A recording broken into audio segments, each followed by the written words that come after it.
going to tell you about the journey that we went through in order to develop a Linux driver in Rust for the ARM platform.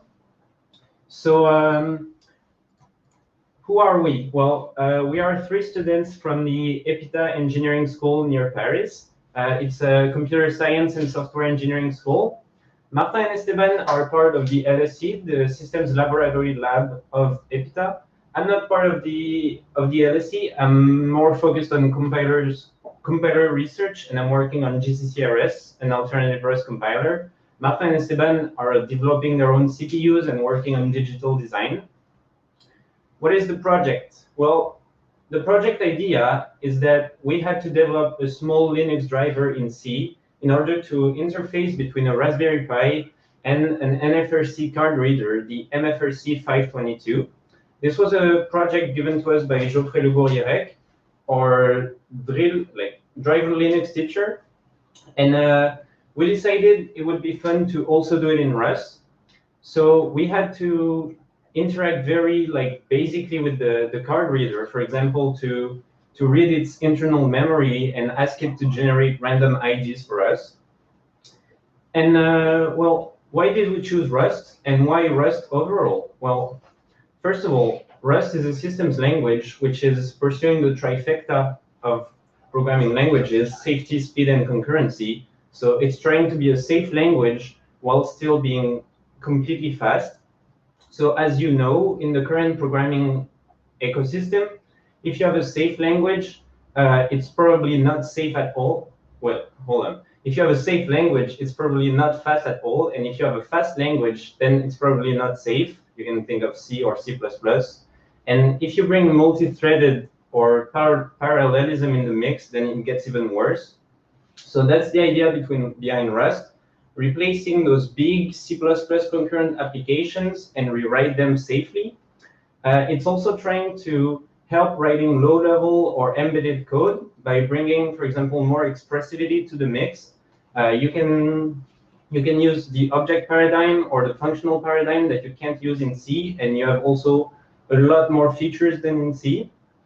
But you also get no garbage collection and no manual memory management. So your code is going to be as safe memory-wise as a really high-level language such as Java or C#, but you still won't have to handle your memory manually, for example, with freeze and everything, because of the compiler. It's going to enforce it for you. You also get zero-cost abstractions. So what that means is that no matter the paradigm that you choose to use, be it sequential code or really high-level functional code or object-oriented code, because it's a compiled language and it uses the LLVM compiler interface, it's going to get compiled to the same assembly and it's going to be just as fast.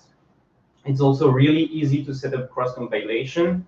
So again, because it uses LLVM, you can just tell it to target a certain architecture and it's going to generate code for its architecture.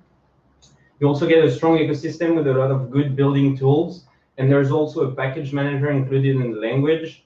And even though we won't use it here for this project, it's really useful when developing everyday Rust.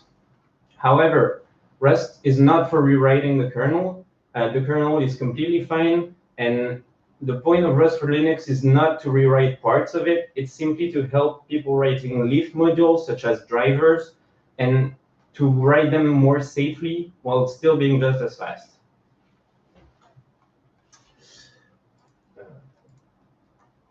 So now let's talk about our first try at writing a driver for our MFRC 522 in Rust, just trying to call Rust from C. So on the left, as you can see, we have defined a wrapper around a print function, which just allows us to print a string in Rust. So the Rust code will just call the C function. And then we have hello Rust, which just calls our print function and prints a string hello from Rust. And on the left, we have our C code. So it's the usual Linux kernel module stuff. We have an init, which just calls our Rust function. Our Rust function prints everything nice and clear. And then we have an exit function. You can see we had to write lots of wrappers and lots of unsafe and external code. This is cool because it works. It's not very pretty, but it does work. It loads and it prints some things. There's 2 ways to go about it when you do things like that. You can either have C code that just calls some Rust function. The Rust function just does some computation, it returns a value or modifies a strict or something. So it's just compute only. Or as we did before, you have C that calls some Rust code, and then the Rust code can talk with the kernel by calling some C functions. But the thing is, we have to define a C to Rust wrapper for each of our kernel functions. So our example was fine because we only have one function. But say you want to do a big module, there will be lots of functions. You have to write lots of wrappers, which will be tedious and error prone. And worst of all, there's lots of macros which we have to expand ourselves and take care of conditional compilation ourselves. So it's not so great. Also, we had to pass some special flags to the Rust compiler, especially code model equals kernel, which helps it compile nice and fine. The issue is that this is only available for x86, and we want to work on a Raspberry Pi, so an ARM board. There was no other choice than to remove it, because, well, that's all we could do, so we removed it. And then we get some weird requirements from the kernel's modepost tool now. Apparently, there's issues with unwinding functions defined in libgcc. That's weird, like unwinding functions? But we told it to abort when there's a panic, so it shouldn't be trained to unwind the stack. If there's an error, just abort. Well, that's weird. Here are our errors. We get some undefined symbols. The even weirder part is that those errors are about C++ code. Like, what the hell? We're writing just Rust code and C code. Why is there an issue with C++? And why is there some unwinding stuff? I mean, we're just aborting on panics, as we saw here. So what's going on? Well, when we looked around, apparently it's a common issue when cross-compiling for ARM. The Android people seem to have that issue quite often too. But we thought, hey, we don't need unwinding code. We just want to panic when there's an abort. I mean, we just want to abort when there's a panic, not unwind the stack. So hey, we can just write some more glue code and fix the symbol ourselves, right? So here's what we did. We defined some external C functions in Rust. So, well, we just defined the symbols that were missing, and just, if we get there, just panic, because, well, we're screwed anyway, so just panic. This is not supposed to happen. We just want to fix the issue. Well, modpost doesn't complain, so that's good, right? We fixed it. Well, no, Insmall still complains about missing relocations. But after some fiddling around, we realized that this is only present when using Rust features such as pattern matching or traits, etc. But we could just not use those cool Rust features. But then, if we're not writing Rust features, hell, we might as well be writing just C code and not have the burden of using Rust, right? So yeah, that's kind of a pain in the ass. Okay, so at this stage, we are 2 weeks in the project, and we still didn't have nothing. So, but a patch from the Rust for Linux was being merged into Linux Next. So we thought of using this instead. So what is Rust for Linux? Rust for Linux is a project that aims to bring the Rust programming language into the Linux kernel. That's the GitHub they use. That's the mailing list. So as I said, the goal is to add a Rust language in the Linux kernel to be able to write a driver in Rust. All the code that you can contribute using GitHub pull request will be then submitted to review on the Linux kernel mailing list. That's the link for the first patch that was merged. So we need to compile our custom Linux kernel. So we need to have a Rust toolchain. We need to use the nightly one and with a specific version. So that's the first line.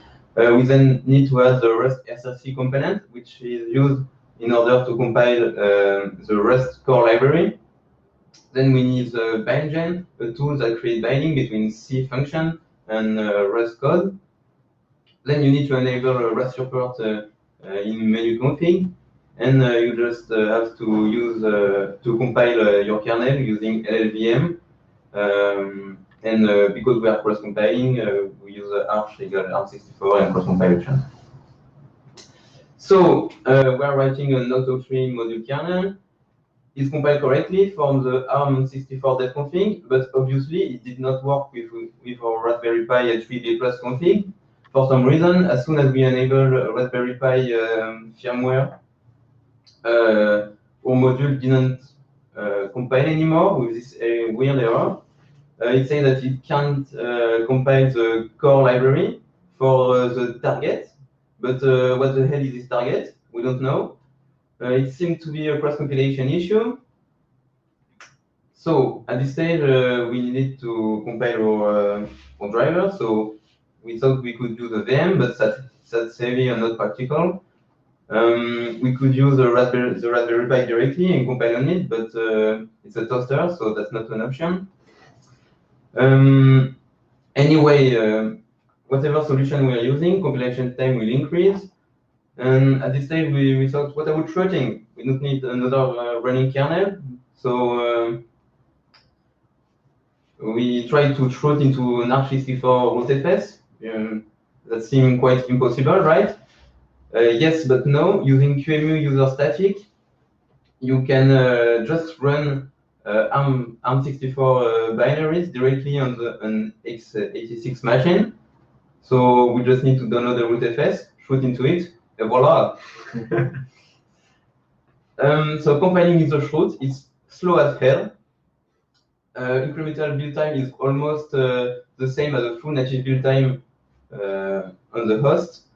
The workflow is less than pleasant, but auto-3 module compilation works, so that's great, I suppose. And it's still faster than on the Raspberry Pi. So after some time, we switched to in3 compilation because the workflow was really a pain in the ass.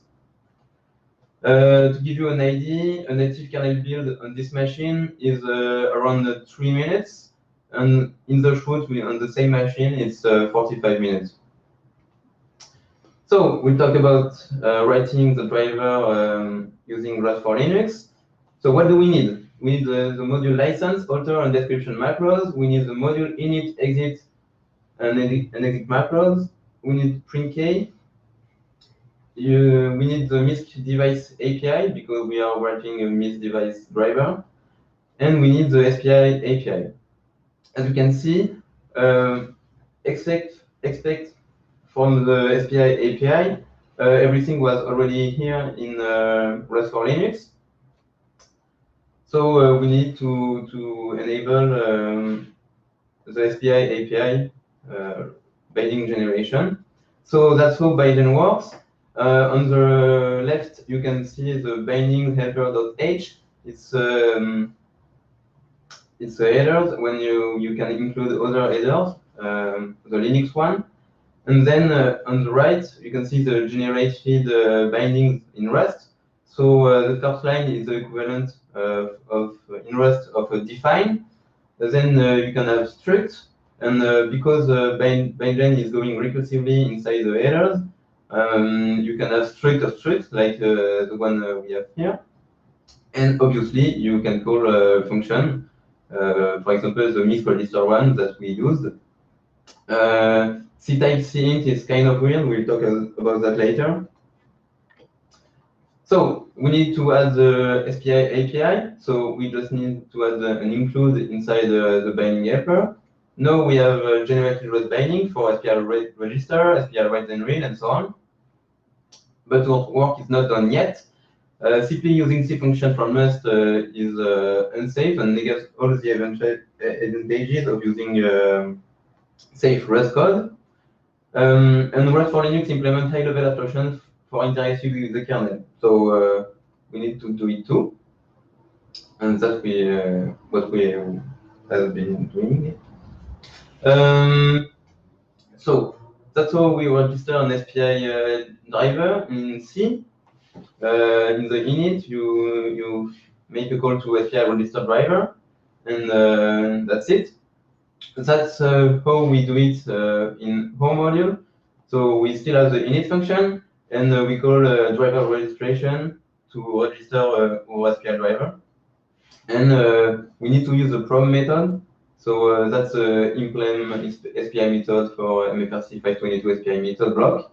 Inside it, we have a macro that we'll talk about later, and the probe function. Yes. So how do we achieve this? We need to allow the user to register an SPI driver and unregister it safely, obviously. Use high-level abstraction for the definition of SPI methods. Add wrapper on usual SPI function like SPI raise and read, SPI write, SPI read, etc. The user should only interact with safe and idiomatic Rust code. That's the main point. So that's generating binding for the SPI driver struct. As you can see here, there is different methods, probe, remove, and shutdown, with an option.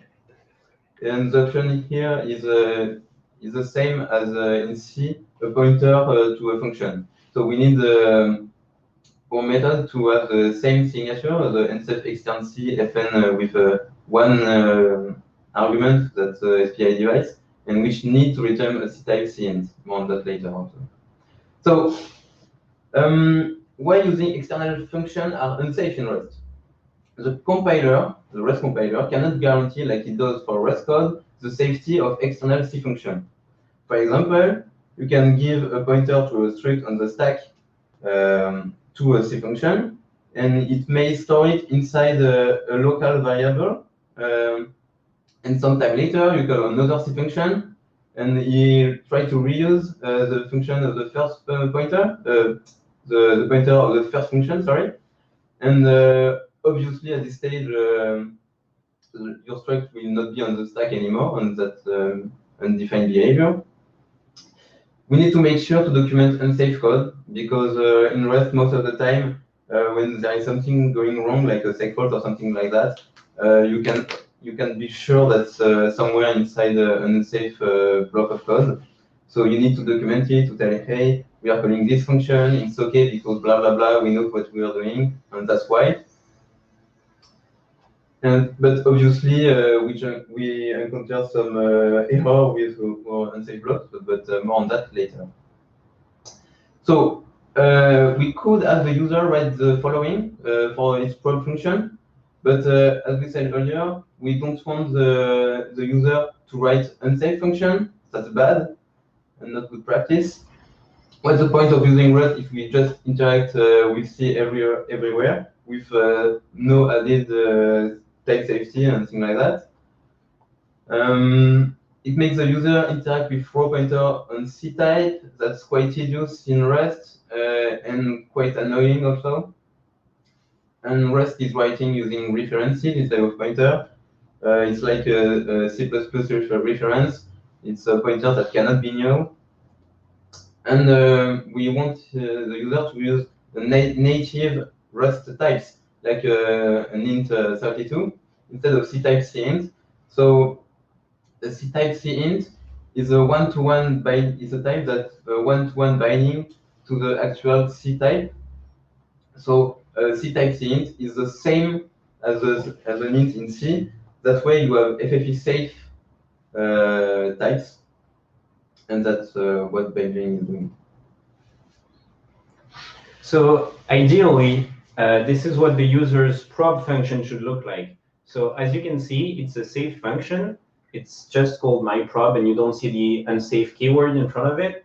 It uses high-level types, in that case, the SPI device struct, and it returns using a high-level Rust abstraction, the concept of results, instead of like in C, where you would return an integer and then say, if that integer is 0, then everything went good, and otherwise it might be an issue or an error or some more information. Here we just have a result, which is it went good or it was an error.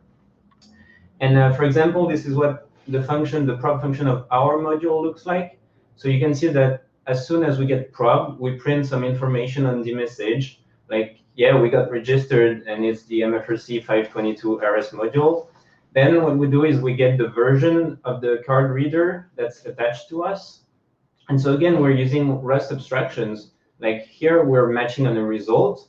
If the call to the function was OK, it means we got a version of a card reader that we know, so either version 1 or version 2. And otherwise, we got an error, and then we're returning to the kernel saying something went wrong. Here's the error no message, in that case, -1. Then we just show again on the message, like we got detected, we got probed, and this is the version that was detected, and then we return saying everything went okay. But how do we convert a high and safe Rust function into a low-level C one? So since we're interacting with the kernel, we're interacting with C, and so we can't give the high-level function to the C struct, because the C struct just won't understand the high-level Rust types, and it won't understand the safe Rust functions and the result and everything. So we need to be using C types and row pointers. So we could convert a Rust function into a C function, and we could do that using macros. So you really shouldn't do it, but that's what we did. So this is the macro. It's quite annoying to read, and I'm going to explain to you how it works. But this macro converts a high-level Rust function into a low-level C functions, and we're going to see how. So the macro is split in two parts. It's split around the fat arrow on the right of the screen, first line. So on the left of that fat arrow is the invocation for the macro. And on the right of that fat arrow is the generated Rust code for the macro. So this is the invocation. That's how you call the macro. And you can see that we have special names with $signs in front of them. Those are the macro parameters. So you can see that we have method name, device name, and block. Each of these parameters has a type. So method name and device names are identifiers, and block is a block of code. And the rest of the keywords are just random keywords that are used to invoke the macro. And I know that they look like actual Rust keywords, but they don't make sense to the compiler. We could, for example, use completely different matching keywords, such as penguins love crabs, and it would work just the same. So this is the generated Rust code from the macro. And you can see that we're using the method name, device name, and block parameters. And basically what's going to happen is that the parameters that we gave when calling the macro are going to get expanded here. And the difference between C preprocessor macros is that it's going to get expanded at the AST level, not simply as tokens in a header source or in the source code. So it's way safer, and it's also way more hygienic. We're not going to get into details too much, but basically it's like super powerful C macros. So you can see that method name is used here to create a new unsafe extern function called with the method name that you gave it. Then device name is used here as a parameter to an inner function called inner, and the block of code that you gave it will be the block of code of the inner function. So for example, let's use it with what we want the user to be able to write, like their safe high-level Rust function. So you can just call the SPI method macro on top of it, and bam, done. Everything works for you. We're going to take a look at the generated Rust code. And oh yeah, you can also call it like that. So penguins, my prob love SPI crabs if you're using the alternative, and everything's good. So this is the generated code. As you can see, we're trying to define a high-level function, and a low-level function called myProbe gets defined. You can see that it has the right signature. It takes a row kernel pointer as an argument and returns a C integer. And then we define an inner function called inner. And you can see that it uses the block, PR, info, and OK that we gave when writing our high-level function. And basically what we do is we're going to call that inner function and say, if the call to that inner function was OK, then we're going to return 0 to the kernel. Otherwise, we're going to return the error message. So the advantages of this is that it's really easy to implement. It took us like half an hour maybe to get it working. It's really easy to use when it works. You can just slap the macro on top of your function and bam, it's done. However, it's really hard to maintain and hard to read. It's still hard to understand. Like we were still having trouble even after writing it. And you also get awful compiler errors since it's just a macro. You get no type safety, you get no nothing. It's like if you don't write it using the exact correct keywords, it's completely awful to debug.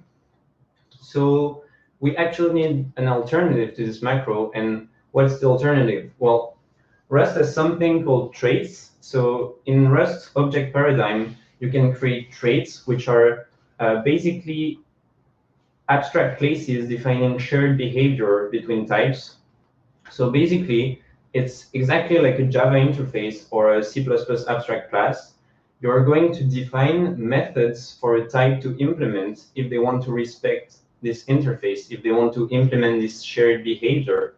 So here we are creating a trait, SPI methods, and 3 methods, prog, remove, and shutdown, which corresponds to the kernel's prog, remove, and shutdown methods. And basically, we can have any type, any Rust type, implement those prog, remove, and shutdown functions using high-level Rust constructs, and be it like it's going to be really comfortable for the Rust user to write their driver. So then, because Rust has generics, we can also implement functions which are dependent on Rust types, but which will have the correct valid signature. And so basically, this function is going to be generic on any Rust type, but still have the correct low-level C signature. For example, here, the prog wrapper function, you can see that it's unsafe, it's extern C, it takes a parameter which is a row C pointers, and it returns a C integer, but it has a type parameter. So here, we also have, like, you can see that it takes the type parameter T, and then it just calls T : prob. It's going to call the prob function from the type T. And we're adding a trait bound, meaning we can only call this function using generic parameters that respect the SPI methods trait, that implement it, and that respect the interface. This way, we're going to be sure that we are allowed to call the prob function on this type T. Then our register function to actually register the driver also becomes generic. And what we can do is just like the prob functions becomes driver registration prob wrapper on the type T, and so on for remove and shutdown. And this works. It's really nice. However, there's a slight issue. It's that we can't use the kernel's default implementations because we're always passing a function and never the null pointer or none. So as you know, if you're writing an SPI driver, you don't always want to use the prob or remove or shutdown function. Sometimes you just want the kernel to implement it for you. And we need a way for the user to specify, do I want to implement the prob function, or do I want the kernel to use its default prob function, which is going to do some cleanup and good stuff that we don't always want to do ourselves. So we could use reflection, because C is a high-level language. We could do some Java stuff. Rust is a high-level language, my bad. And we could do some Java-like stuff and say, if the type T implements the prob functions, then we can use it. Otherwise, use none and use the kernel's default. But this is really slow, and it's done at runtime, so it's not something that we thought would fit in a kernel environment. We can also do a virtual/truth table by having the user declare what functions they will want to implement. And for example, this is what's done on the file operations abstraction, where you can say, I want to use the open function, I want to use the write function, but I want the kernel to implement close and read for me. So this is what we did. We created a small structure which has 3 booleans. And then we define a constant in the SPI methods trait in the interface. And then any type implementing the SPI methods trait will also need to define the toUse constant. And we write a helper for the user to generate that table because it's not really important. So here what you're saying is that in the MFRC 522 SPI methods type, which implements the SPI methods trait, we're declaring that we want to use the prob function, and we're going to implement it ourselves. And then what you can just do in register is using that constant toUse in the T type, if the prob boolean is set to true, then you can just use the function prob wrapper on the type T. Otherwise, just pass none, which is going to become a null in the C API, and it's going to tell the kernel, use the kernel's default. And again, that's a bit ugly. It's not really nice Rust code. It's not really nice to read. But the standard library has us covered with the then some methods on booleans, which means like if the boolean is true, then return what I give you as parameter. Otherwise, just return none. So the pros of that is that there's way better type safety. We can have the compiler give us much more information. For example, saying, no, you're trying to use the prob wrapper on a type that doesn't implement the SPI method straight, so it's not going to work. However, it's also way harder to understand and implement.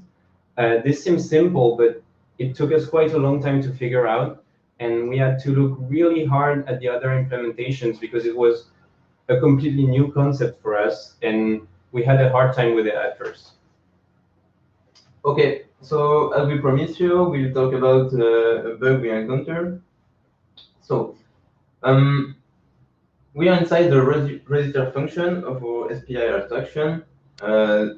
Here we have registered driver SPI driver illustration. It's a wrapper size that we create, give parameter to it, and then inside the function we create an SPI driver. That's the one Blanc generated for us, and which corresponds to the C1. So on the first line, we're creating an empty SPI driver using default. It's the same as struct your type, a name, and equal open bracket 0 close brackets. And the same thing. On the first three dots, we are giving we are filling the SPI driver with the different field of the driver illustration, which is self here. Then we have created the SPI driver and we want to store it. Why? Because on the results, we will give the user the driver illustration to get a hold of it and do not drop it right now, because what will free it and the kernel will not be able to use the SPI driver anymore. So what we are doing is that we are putting the SPI driver inside an option. What we thought that we were doing was move the SPI driver inside an option, which is the default behavior in Rust. But obviously, Blanc implements the trait copy on the SPI driver. So at this stage, we were not moving the SPI driver, we were copying it. And obviously, the line after this one, we are on an unsafe block of code. So the Rust compiler cannot guarantee that the SPI driver will not be used outside the scope of the current function. So we are calling SPI register driver, and we give it the SPI driver, not the one on the option, the one on the stack. So obviously, what happened next? The kernel oops. We had quite a hard time to debug this because the behavior was not deterministic. Sometimes it worked, sometimes it didn't, and that's what hints us that maybe something on the stack was not going great. So to sum up a little bit about the Rust for Linux, it works surprisingly quite well. Except for this bug, it was quite straightforward to implement the API.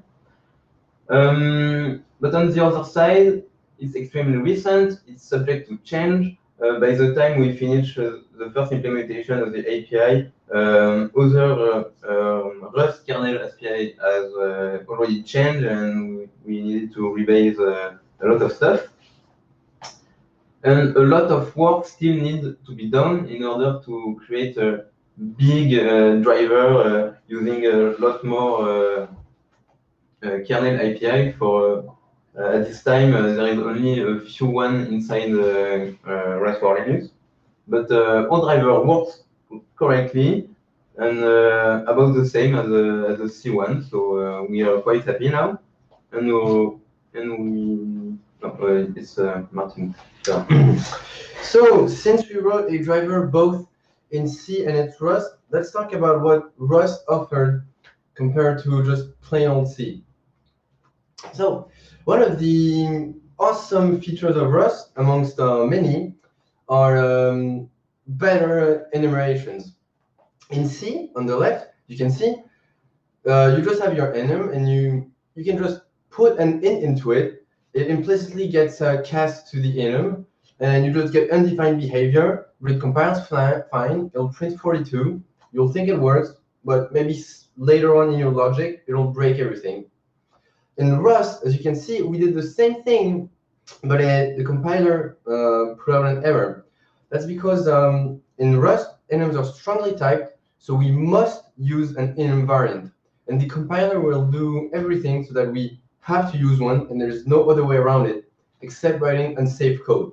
If you stick to safe code, you will have a valid enum variant. Excuse me.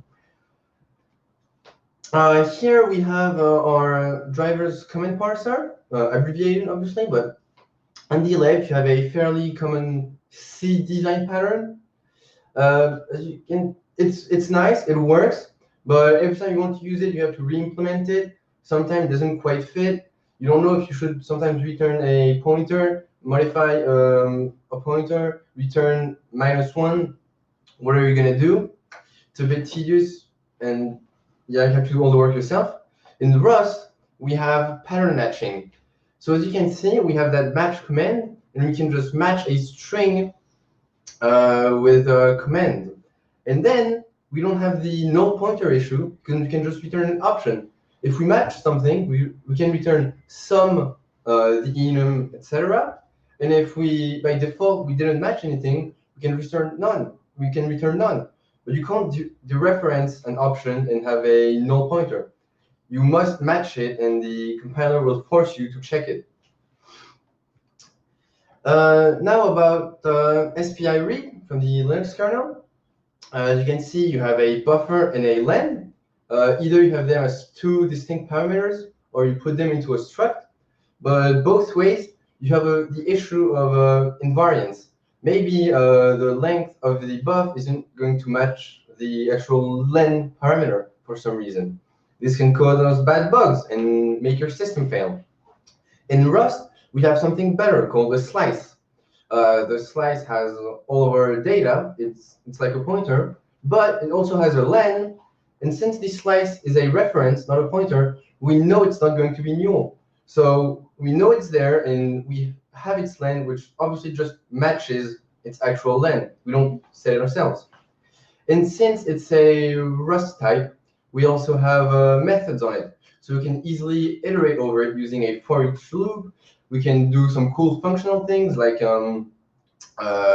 map, fold, etc. Yeah, that's it about our cool Rust features. Now, up to this point, we had done quite a lot of work. We had implemented the SPI abstraction for the Linux kernel, and we thought, hey, we've been doing this on our free time, but maybe we're going to start merging it, right? That would be kind of cool that it's in Rust for Linux, so other people can benefit from our work. So, as Esteban said, we just had to send a GitHub pull request. Here's a link to our pull request on Rust for Linux. It's really nice because the Rust for Linux community came to help and helped us rustify our code. They fixed some things. And a big thing, kudos to a very nice guy called Sven73, which found our stack-related issue. So that's awesome. But as we said, we had just been doing this on our free time. We didn't actually think about merging it at first. So some of our commits were not exactly Linux kernel style compliant. They weren't signed off, etc. And well, on Rust for Linux, they put a really nice GitHub bot, which shot a lot of errors on us. Actually, like a lot of errors. And we do that for every commit we push, even though we were just trying to test out something. So we started getting fed up with this guy, this little kernel squirrel bot. So we just wanted to throw him over the fence and get rid of him because we were just testing something out and he would scream back at us. But after some work, we actually got along with the guy. We fixed all of our comments and actually produced something that's mergeable. And now it's all good. Big thanks to Geoffrey Le Gourrieret for allowing us to do this project and do it in Rust and giving us ample time to do it and support. Also, thanks to Pierre Fischer, our chef de majeur, for helping us with our kernels build. And now, do you guys have any questions? And these yes. I think. Il y a peut-être les talks qui ont crash, donc il y a peut-être plus personne. Quoi? Il y a des gens chez qui ça marche pas. Well, that's Can you still hear us? it's here on or off.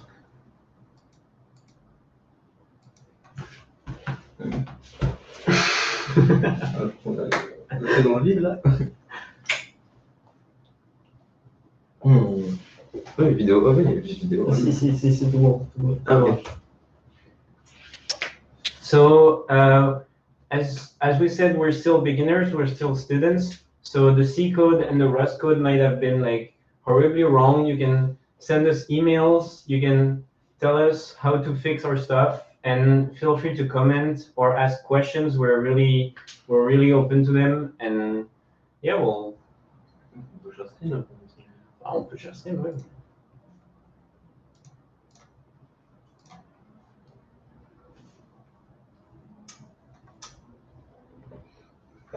Is the chat broken?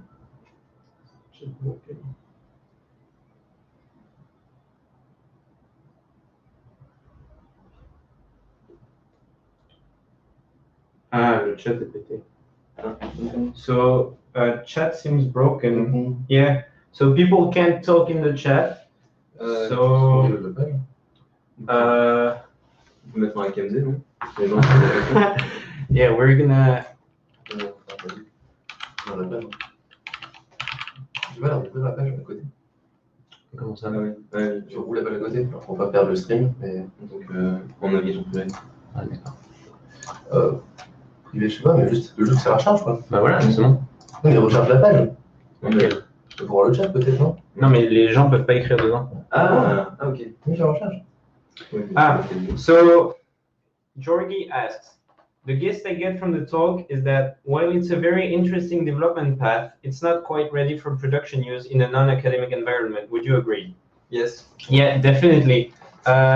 First of all, it's not merged in the Linux stable branch for now. It's merged in the Linux Next branch. So it's going to land somewhere between like Linux 5.14 and Linux 5.15. It's still like far from production ready and far from stable. As we said, there were a lot of changes already between the time we started developing our abstraction and the time we finished. But it's getting there. It's really recent. It's like it was merged like 2 months ago or something. Yeah. So we're going to create a document for you to ask your questions.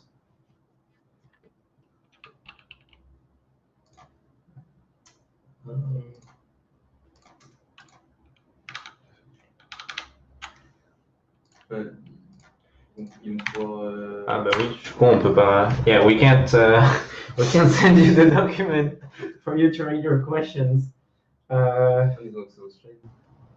Yeah, you can comment on the slide maybe. Ouais, créer une nouvelle slide et. Bah non, parce que du coup c'est que. Fais une 70e slide avec genre avec le lien. Et donc on est dessus. Je vais pas changer le site. Ah. Ah. Ouais, on va cracher au. Dernière initiée. Ouais. Attends. Ah merde. C'est en edit ou... Oui, c'est en edit. Yeah. So you should be able to reload the slides and click on the link, and it should work. Yeah. You can write your questions, and everyone can write them, and we'll just read them and We'll just read them and answer them. Super.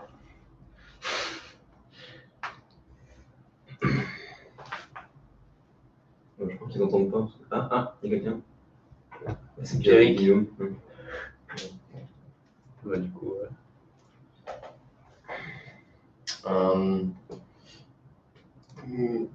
Est-ce qu'on peut parler Slack? sur Slack, il n'y a pas.